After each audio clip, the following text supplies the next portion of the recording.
Hello everyone, this is Pradeep Verma, the Commerce Guru. I welcome you all on your favorite YouTube channel. Today I'm back with another video under mission 9th July 2020. Today in this video we are going to discuss various factors affecting the need of fixed capital and working capital. And in this video I have tried to give you a simple trick to remember all the factors, as well as I have given you the explanation in a very simple and a creative manner. So before initiating for today's video, I would like to request you all, if you are visited first time on this channel, then please subscribe this channel and press the bell icon so that you will get the latest notification of my upcoming videos. So let's start today's video.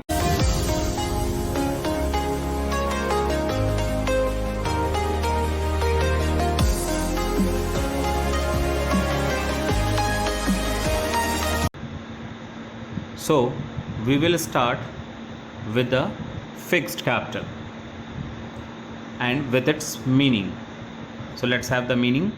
Fixed capital refers to that capital which is used for the purchase of fixed assets such as land, building, machinery, furniture, etc. Now, another important thing that you should know, that why these fixed capital required or needed. For purchase of various fixed assets, for technological upgradation, for diversification of business, etc. Now, various factors affecting the requirement of fixed capital, and this will be started with a trick. जैसा कि मैंने आप सभी से कहा था कि आपको मैं एक ट्रिक देने वाला हूँ इसको याद करने के लिए, एंड इससे पहले कि वो ट्रिक आपको मैं दूँ, सबसे पहले आप सभी के लिए एक क्वेश्चन है, आप उसको रिस्पॉन्ड करने की कोशिश करें और समझने की कोशिश करें. So let's have the question. How level of collaboration provide growth prospects, diversification and technological upgradation. This is a question and what should be the answer? So let's have the answer. The nature of business and levels of operations gives choice of techniques and financial alternatives.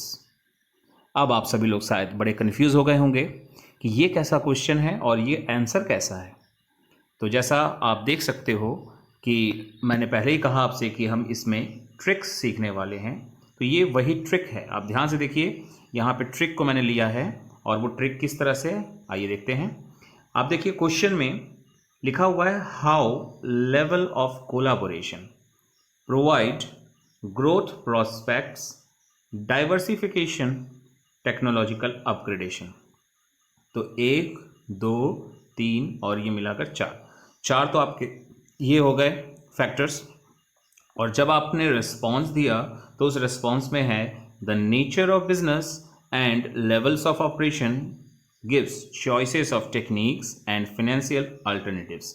इसमें भी आप देख पा रहे हो 1, 2, 3 और 4, ये 4 इसमें भी फैक्टर्स अवेलेबल हैं. तो टोटल आपके 8 फैक्टर्स हैं इस फिक्स्ड कैपिटल रिक्वायरमेंट में जो इसमें इन्वॉल्व हैं. सो इस तरीके से आप एक क्वेश्चन और आंसर के फॉर्म में ऑल फैक्टर्स को याद कर सकते हो. ठीक है, तो आइए बढ़ते हैं अपने फैक्टर्स के एक्सप्लेनेशन में one by one. So let's have the first factor. The first one is nature of business. Usually the nature of business is of two kinds, that is manufacturing business and trading business. तो जैसा आप सब 11 से पढ़ते आ रहे हो कि business generally 2 तरह के नेचर्स के होते हैं, एक जिसमें मैन्युफैक्चरिंग का काम होता है और जिसमें ट्रेडिंग का काम होता है. ट्रेडिंग मतलब परचेज एंड सेल का काम. ठीक है, सो इस बेसिस पर हमारा जो फिक्स्ड कैपिटल रिक्वायरमेंट है वो कैसा होता है. तो let's try to understand with the help of a chart. देखिए बहुत सिंपल और मेन थिंग, ज़्यादा आलतू फालतू बातें नहीं, सिंपल पॉइंट टू पॉइंट जो आपको जानना जरूरी है. So the factor is nature of business, और उस नेचर ऑफ बिजनेस के बेसिस पर 2 तरह के बिजनेस हैं, आप जैसे जानते हो, ट्रेडिंग और मैन्युफैक्चरिंग. अगर आपका ट्रेडिंग बिजनेस है तो आपके लिए फिक्स्ड कैपिटल की रिक्वायरमेंट क्या होगी, कम होगी, लेस. और अगर मैन्युफैक्चरिंग है तो क्या होगी, इट विल बी मोर. ठीक है, तो जो आपको मेन चीज़ याद रखना है वो यही याद रखना है कि आपका fixed capital requirement nature of business के बेसिस पर किस तरह से होगा। तो ये कंटेंट आपके लिए सबसे सिंपलेस्ट है। So let's move on to the next factor, that is scale of operation. अब ये स्केल ऑफ ऑपरेशन क्या होता है, तो पहले इसकी मीनिंग को जान लेते हैं। Usually a business is operating either on large scale और स्मॉल स्केल। तो जैसा आप सभी ने इकोनॉमिक्स में भी इवन पढ़ा हुआ है, लार्ज स्केल बेनिफिट्स होते हैं as well as small scale भी हमारा लेवल ऑफ ऑपरेशन होता है। तो इस बेसिस पर हमें फिक्स्ड कैपिटल की रिक्वायरमेंट किस तरह की पड़ती है। So again with the help of the chart, तो वो है आपका स्केल ऑफ ऑपरेशन जो कि आपका फैक्टर है। और स्केल ऑफ ऑपरेशन दो तरह के होगा, एक स्मॉल और एक लार्ज। नाउ स्मॉल स्केल अगर आपका फर्म है, ऑपरेट करता है स्मॉल स्केल पे, तो डेफिनेटली आपको कम फिक्स्ड कैपिटल चाहिए। That means your requirement of fixed capital will be less, and if you are dealing in large scale then the requirement will be more. ठीक है, तो मेन की टर्म्स जो आपको याद रखने वो यही है। आप अपने एक्सप्लेनेशन में यहाँ वहाँ की बातें ना लिखकर मेन यही बातें आपको लिखनी है। आप स्केल ऑफ ऑपरेशन की मीनिंग छोटी सी बता दीजिए, नियरली अ लाइन, और उसके बाद सिंपली इतना कि आपके इस बेसिस पर रिक्वायरमेंट ज़्यादा होनी चाहिए या कम, बस इतना ही एक्सप्लेनेशन आपको देना होता है, बाकी कुछ और नहीं। ठीक है, so the third factor which was choice of technique. तो जो हमने याद होगा ट्रिक्स में हमने सारे जो फैक्टर्स रखे हैं ये वही हैं वन बाय वन। ठीक है, choice of technique. Usually, two types of techniques are used in the business: labor intensive technique and capital intensive technique. तो हमारे बिजनेस में जनरली दो तरह के टेक्निक्स यूज होते हैं प्रोडक्शन पर्पस के लिए, एक लेबर इंटेंसिव और एक कैपिटल इंटेंसिव। ठीक है, अब इस बेसिस पर हमारा फिक्स्ड कैपिटल रिक्वायरमेंट कैसा होता है। तो if we are opting for labor intensive, that means we will require less amount of fixed capital, and if we are opting for capital intensive, तो हमें मशीनरी वगैरह लेनी पड़ेगी, तो इन दैट केस हमें ज़्यादा कैपिटल की रिक्वायरमेंट पड़ने वाली है। Clear? Now let's move on to the next factor, that is technology upgradation.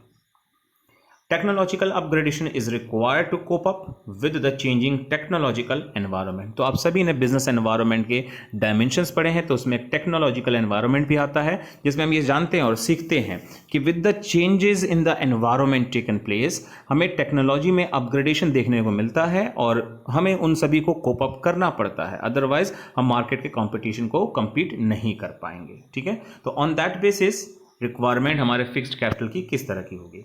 तो पहला पार्ट उसमें आएगा कि डजंट रिक्वायर्ड फ्रिक्वेंट अपग्रेडेशन, यानी आपके बिजनेस में अगर बार बार अपग्रेडेशन की जरूरत नहीं पड़ती है, देन आपका जो फिक्स्ड कैपिटल रिक्वायरमेंट है वो कैसा होगा, लेस, वो कम होगा। ठीक है, and if it is required frequent upgradation, यानी आपके बिजनेस में अगर फ्रिक्वेंटली टेक्नोलॉजिकल अपग्रेडेशन करना पड़ता है, तो आपके लिए कैपिटल रिक्वायरमेंट जो फिक्स्ड कैपिटल रिक्वायरमेंट है वो कैसी होगी, ज़्यादा होगी। Clear? Now next factor is growth prospects. अब ये क्या होता है, तो availability of opportunities for further growth and development of business. ठीक, तो बहुत डिफिकल्ट नहीं है एक्सप्लेन करना इसकी मीनिंग को। नाउ इस बेसिस पर इसका फैक्टर अफेक्टिंग क्या है, देखिए, तो अगर आपके पास कोई ग्रोथ अपॉर्चुनिटी अवेलेबल नहीं है, if no growth opportunity is available, then the requirement of fixed capital will be less. Okay, and if higher the growth opportunity is available, then the requirement of fixed capital will be on the higher side, that will be more fixed capital is required. Okay, now let's move on to the next factor, that is diversification. अब अगर आपको diversification की meaning नहीं आती तो देखिए, diversification means running business in more products than merely one product. तो product में आप एड ऑन करते जाते हो, दैट इज कॉल्ड डाइवर्सिफिकेशन।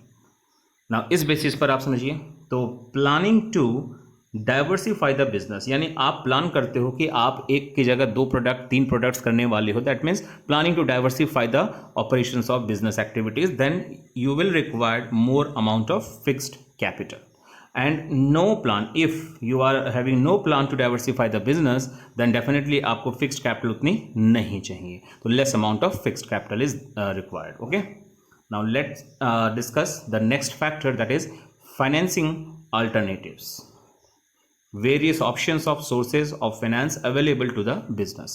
तो in short financing alternatives का मतलब यही कि जो various sources of finance होते हैं वो जो business के लिए available होते हैं, ठीक है, as a source of finance. तो in that case हम fixed capital requirement को कैसे जज करेंगे, तो अगर फाइनेंशियल अल्टरनेटिव्स आर अवेलेबल, तो अगर हमारे पास फाइनेंशियल अल्टरनेटिव्स अवेलेबल हैं तो definitely we will require less amount of fixed capital. और ऑन द कॉन्ट्रेरी अगर हमारे पास फाइनेंशियल अल्टरनेटिव नहीं अवेलेबल है then in that case we will require more amount of fixed capital. So let's move on to the next and the last factor affecting for fixed capital requirement is level of collaboration। तो यहाँ पर जो main term ध्यान रखना वो है क्या? collaboration। It means seeking the help of other organization in order to run business। आज कोलाबोरेशन का एग्जाम्पल हम अपने डेली लाइफ में एटीएम मशीन्स में देख पाते हैं। आपके पास भले एक किसी बैंक का लाइक एसबीआई का आपके पास एटीएम कार्ड होता है तो आप किसी दूसरे बैंक में जाकर आराम से कैश विड्रॉ कर सकते हैं। ये कोलाबोरेशन का ही रिजल्ट है। ओके, सो इस बेसिस पर हमारा फैक्टर अफेक्टिंग क्या कहता है कि if low level of collaboration is there then you will require more amount of fixed capital, क्योंकि आपको फिर अपने ही रिसोर्सेज को यूज करना पड़ेगा, आप दूसरों से हेल्प नहीं ले सकते। And if high level of collaboration is there then you will require less amount of fixed capital। ठीक है, तो काफ़ी सिंपल लैंग्वेज में आप सभी ने अभी अभी factors affecting fixed capital requirement को समझा है। And in the same way we are going to discuss the various factor affecting the working capital requirement. तो इन सभी के लिए आप सभी से यही रिक्वेस्ट है कि आप लास्ट तक वीडियो को जरूर देखें और आपको वीडियो कैसा लगा ये जरूर से जरूर कमेंट बॉक्स में एज योर फीडबैक मुझे जरूर दीजिएगा। Okay, so now it's turn to working capital. तो पहले हम जानते हैं वर्किंग कैपिटल क्या है। It refers to the portion of capital invested in short term assets of the business. जैसा आप सभी लोग अकाउंट्स भी पढ़ चुके हो, आप सभी जानते हो वर्किंग कैपिटल का एक फॉर्मूला होता है अकाउंटिंग वे में, that is current assets minus current liability. तो जिस भी बिजनेस को पता लगाना होता है कि what is the amount of working capital needed तो इसी फॉर्मूले को अप्लाई कर दिया जाता है। ठीक है, बट ठीक है हम बिजनेस स्टडीज पढ़ रहे हैं, थ्योरेटिकल वे में भी जानना बहुत जरूरी है। Now why needed, working capital हमारे बिजनेस में क्यों चाहिए? There are a lot of reason. Payment of daily expenses, then for payment of current liabilities on time, then taking advantage of cash discount, most important one, then taking advantage of favorable opportunities of the market, and the last one continuity in production। तो ये सारे requirements हैं जिसकी वजह से हमें working capital चाहिए। और अब हम फिर एक बार इसके लिए भी ट्रिक जानने की कोशिश करेंगे। पहले तो हम यही जानते हैं कि हमारा टॉपिक अगला क्या है, तो factor affecting requirement of working capital, और इसी को समझने के लिए आगे फिर एक ट्रिक है और बिल्कुल उसी फॉर्म में जैसे हमने फिक्स्ड कैपिटल रिक्वायरमेंट के लिए ट्रिक समझा था कि पहले एक क्वेश्चन होगा देन उसका एक सॉल्यूशन होगा और उन्हीं में सारा का सारा फैक्टर अफेक्टिंग है। ठीक है, तो देखिए आप ध्यान से देखिए, मैंने इन क्वेश्चंस में कुछ रेड कलर से वर्ड्स लिखे हैं, बल्कि ज़्यादातर रेड कलर से हैं, वही सब हमारे फैक्टर्स हैं। सो क्वेश्चन क्या है, how the business cycle allow credit to nature of business for raw materials for production cycle. तो आप देख पा रहे हो यहाँ पर क्या क्या हमारे फैक्टर्स हैं, business cycle, allow credit, then nature of business, then raw materials available, then production cycle. इसमें कितने सारे आ गए, 1 2 3, देन उसके बाद 4 5 फैक्टर्स इसी में आ गए। ठीक है, now let's move on to the answer of this question. Scale of production and operating efficiency depends upon the seasonal factors of credit availed। Yes, you can say that कि question और answer का आपस में कोई भी relation समझ में नहीं आ रहा है, और बात यही है कि हमें समझना क्या, ये तो शॉर्टकट ट्रिक बनाना है फैक्टर्स को समझने याद रखने के लिए। ठीक है, तो irrelevant to the relationship between question and answer हम सभी को एक ट्रिक बनाना ही पड़ता है सो दैट कि हम अच्छे से याद कर सके सारी चीज़ों को। ठीक है, देखिए इस आंसर में क्या क्या हमारे फैक्टर्स हैं, scale of production, operating efficiency, seasonal factors and credit avail. तो यहाँ पर 5 फैक्टर्स, यहाँ 4 फैक्टर्स, टोटल कितने हो गए, 9। तो हम इसमें 9 factors of requirement of working capital समझने वाले। Okay, so let's start explanation one by one. The first one is nature of business, very similar to fixed capital, और जो फिक्स्ड कैपिटल के बारे में था सेम वही एक्सप्लेनेशन है, तो मैं इसमें ज़्यादा कुछ एक्सप्लेन नहीं करने वाला हूँ, बस आपको दिखा देता हूँ कि नेचर ऑफ बिजनेस वही है, 2 ट्रेडिंग और मैन्युफैक्चरिंग। और अगेन सेम वही इफेक्ट है कि अगर ट्रेडिंग है तो वर्किंग कैपिटल भी आपको कम चाहिए, और अगर मैन्युफैक्चरिंग है तो वर्किंग कैपिटल ज़्यादा चाहिए। तो बिल्कुल फिक्स्ड कैपिटल वाला ही एक्सप्लेनेशन आप सेम टू सेम यहाँ लिख सकते हैं। Next one scale of operation, ये भी बिल्कुल same to same fixed capital वाला ही है। देखिए यहाँ पर स्मॉल स्केल आपका बिजनेस अगर चलता है तो आपको कम अमाउंट ऑफ वर्किंग कैपिटल चाहिए, and in case of large scale you will need more amount of working capital. Now the third one जो मेन है हमारा, जो अलग से एक्सप्लेनेशन है, that is business cycle. Business cycle means the rotation of rise and fall, that is boom and depression in business. आप सभी ने इसको इकोनॉमिक्स में भी पढ़ा हुआ है. और पहले आइए उसके एक तरह से हम पिक्चर देख लेते हैं. आप देख सकते हैं ये एक लाइन है जिसको स्टेबिलिटी माना जाता है, एंड देन ये आपका एक बिजनेस साइकिल दिखाया जाता है. क्लियर? तो इसी में हम रिसेशन, बूम, डिप्रेशन सब समझते हैं. सो नाउ मेन थिंग जो हमारे इसका है फैक्टर अफेक्टिंग का, वो जानने की कोशिश करते हैं. वो क्या है कि इनके फैक्टर अफेक्टिंग बिजनेस साइकिल के बेस पर बूम पीरियड या डिप्रेशन. बूम पीरियड अगर है then the requirement for working capital will be more, and in case of depression it will be less. Now अब कई लोगों के मन में आ रहा होगा कि ये आखिर बूम पीरियड में ज़्यादा या फिर डिप्रेशन पीरियड में कम कैसे हुआ.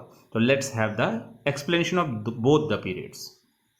देखिए, बूम पीरियड अगर होगा तो demand will be on the higher side, और अगर डिमांड ज़्यादा होगा तो सेल भी ज़्यादा होगा. ठीक है?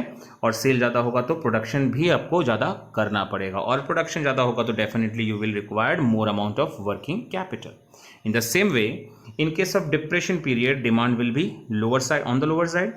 Then in that way, sales will be also on the lower side, and in that way, production will also be on the lower side. And production अगर lower होगा तो definitely आपको working capital ज़्यादा चाहिए ही नहीं, कम चाहिए आपको. Clear?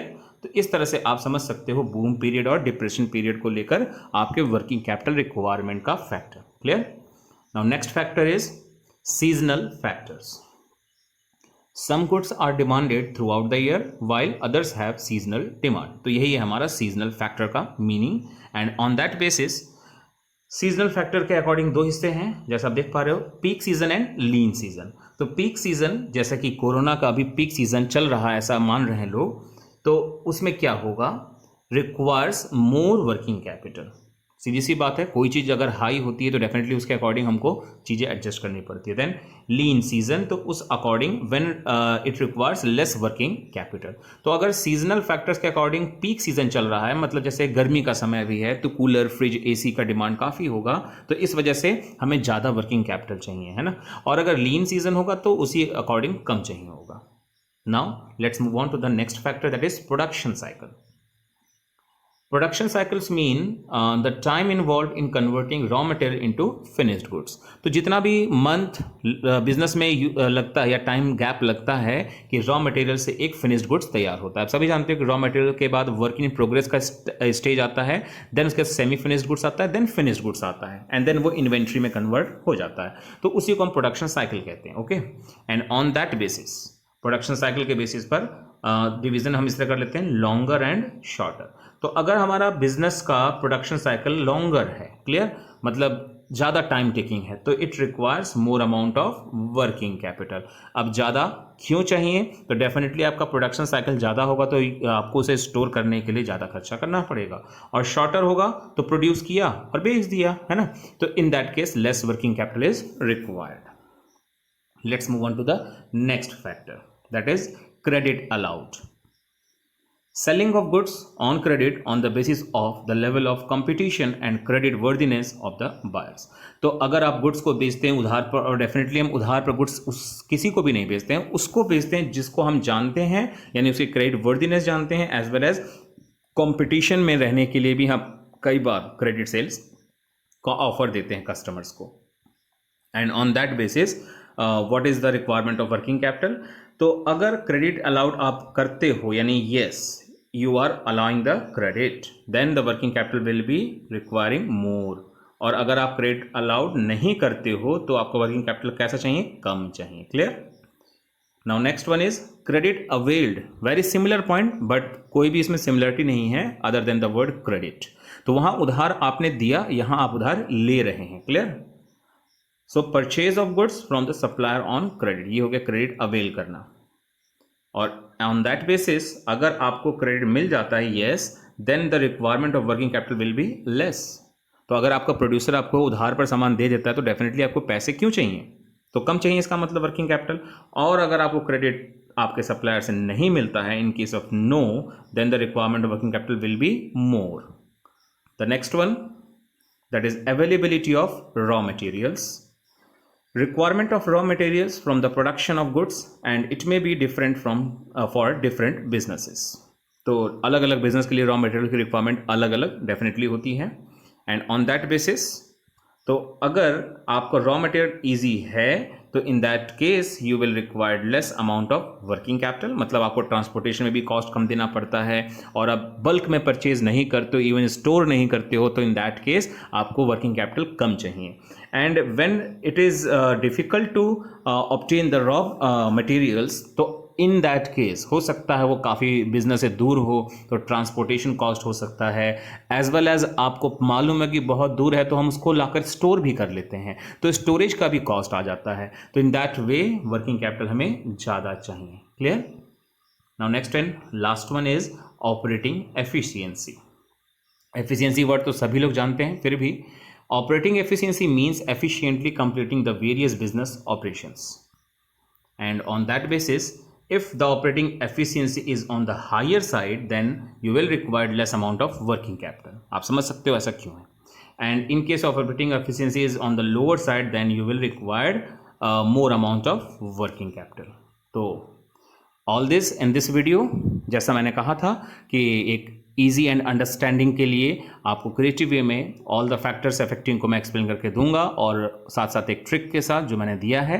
होप सो आप सभी को आज का वीडियो अच्छा लगा होगा और अगर अच्छा लगा है तो आप लाइक बटन जरूर दबाइएगा और साथ साथ अपना फीडबैक कमेंट बॉक्स में जरूर दीजिएगा. Thanks for watching. Take care. Bye bye.